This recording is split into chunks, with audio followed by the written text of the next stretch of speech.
Hello dear students. In today's lecture we will study about organization of the gene. Before studying about the organization we must know what the gene is. Gene is the functional region of the genome. We know that genome is the total DNA content of any of the cell. So जितना भी DNA content है उसमें से जो functional part है that is known as the gene.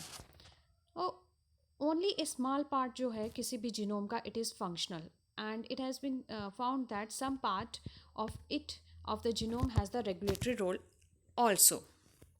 Now it is found that major part of any of the genome it consists of highly repetitive sequences which were earlier called as the junk sequences. The prokaryotic genes they are often अगर difference देखें तो जो एक prokaryotic gene है इसमें continuously open reading frames होंगे. Means इसमें जो कोडिंग सीक्वेंसेस हैं वो आपको इन कॉन्टीन्यूस मैनर में दिखेंगे. वेयर एज इन यूकैरियोट्स में जो आपको अगर आप देखेंगे उसमें आपको एक्सॉन्स और इंट्रॉन्स. एक्सॉन्स आ गया उसका फंक्शनल पार्ट और इंट्रॉन्स हो गया जो कि नॉन फंक्शनल पार्ट है वो आपको एक यूकैरियोटिक जीन में मिलेगा. नाउ जब किसी भी आप देखते हो जीन को उसमें आपको before that gene you will find A promoter basically क्या है कि एक डीएनए सीक्वेंस है विच जो कि बताएगा कि कहाँ पे ट्रांसक्रिप्शन जो है by the RNA polymerase it has to start. ऐसे तो नहीं है ना कि कहीं पे भी किसी भी डीएनए सीक्वेंस पे जो ट्रांसक्रिप्शन है वो स्टार्ट हो सकती है. सिर्फ कोडिंग रीजन्स को ही ट्रांसक्रिप्शन होती है. तो कहाँ पे कोडिंग रीजन है ये जो है ये हमें बताएगा promoter sequences. These promoter sequences these are present either upstream मतलब जहाँ पे आपके कोडिंग सीक्वेंसेस है उससे पहले या उसके 5' एंड पे आपको जहाँ पे ट्रांसक्रिप्शन इनिशिएशन हो रही है वहाँ पे आपको ये अब प्रमोटर रीजन्स दिख जाएंगे.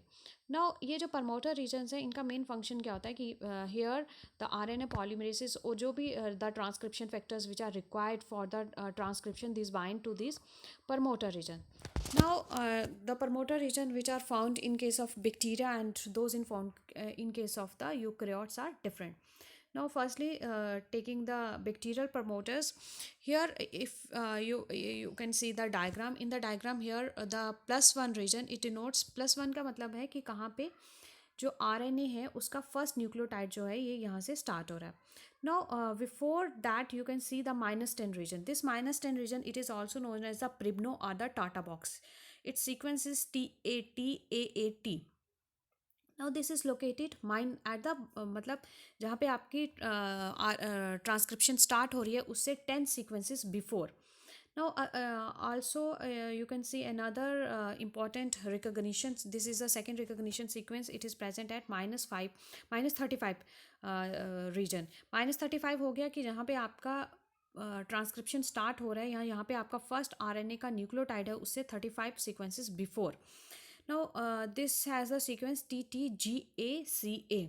ये जो सारे आइदर द -10 पोजीशन पे या -35 पोजीशन पे इनका मेन फंक्शन होगा कि ये एक रिकॉग्निशन में हेल्प बताएंगे कि कहाँ पे पॉलीमरेसिस आरएनए पॉलीमरेस को बाइंड करना है.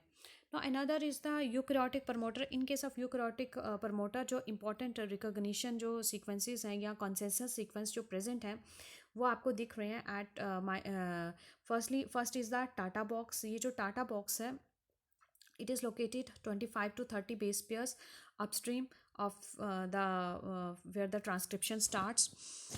And this Tata box it is also known as the Hughes box in case of the eukaryotes.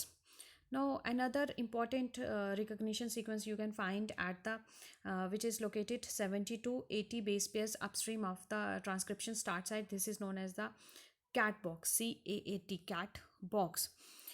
This box its sequences is GGCCAATC.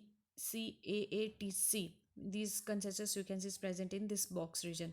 And another important is the GC box. This GC box its position is approximately -110 sequences upstream of the transcription start site and its consensus sequence is GGGCGG. Now this is the promoter region, which is this is about the promoter region which is present before the gene. Another important regions which are present are the DNA sequences which are present in any of the gene or before its or you can say its regulatory part are the enhancers.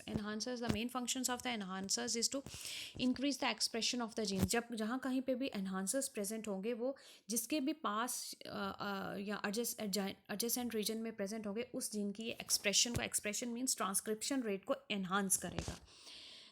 और इनकी speciality क्या है कि ये ऐसा नहीं है कि ये जो है ये बिल्कुल विसिनिटी में ही प्रेजेंट होंगे। इनकी ये these can functional over a long distance, even काफ़ी दूर अप्रॉक्सीमेटली 33,000 न्यूक्लियोटाइड्स भी अगर दूर प्रेजेंट होंगे स्टिल इट कैन फंक्शन। ये जो होते हैं ओरिएंटेड इंडिपेंडेंटली होते हैं, मीन्स ओरिएंटेशन चाहे वो बैकवर्ड फॉरवर्ड डायरेक्शन में हो या इन्वर्टेड पोजीशन में, स्टिल इट कैन फंक्शन। और देखा गया है कि ये जो एनहांसर्स हैं ये मेनली जो जीन्स अबंडेंटली एक्सप्रेस्ड होते हैं लाइक द इम्यूनोग्लोबुलिन जीन्स, उनमें देखा गया है कि ये काफ़ी ज़्यादा एक्सप्रेस होते हैं, उनमें ये प्रेजेंट होते हैं। नाउ एक हम एनहांसर्स देखा एक डिज़ीज़ है बर्किट्स लिम्फोमा। ये जो बर्किट्स लिम्फोमा है, अगर by chance due to any reason हमारा ऑन्कोजीन CMYC अगर ये विसिनिटी में आ जाता है एनहांसर्स की, तो इसकी वजह से इस जीन का ऑन्कोजीन का एक्सप्रेशन रेट हाई हो जाता है, जिसकी वजह से बर्किट्स लिम्फोमा होता है। Next comes the silencers. Silencers वो है लाइक एनहांसर्स इंक्रीज करता है, लाइकवाइज जो साइलेंसर्स हैं वो ट्रांसक्रिप्शन रेट को डिक्रीज करेगा, रिप्रेस करेगा। और ये भी ओरिएंटेशन इंडिपेंडेंट होते हैं और इनका मेन यही देखा गया है कि ये ट्रांसक्रिप्शनल फैक्टर्स को या ट्रांसक्रिप्शनल एक्टिवेशन फैक्टर्स को बाइंड नहीं करने देते, जिसकी वजह से ट्रांसक्रिप्शन रेट काफ़ी ज़्यादा डिक्रीज होता है। This was all about the organisation of the gene. Thank you.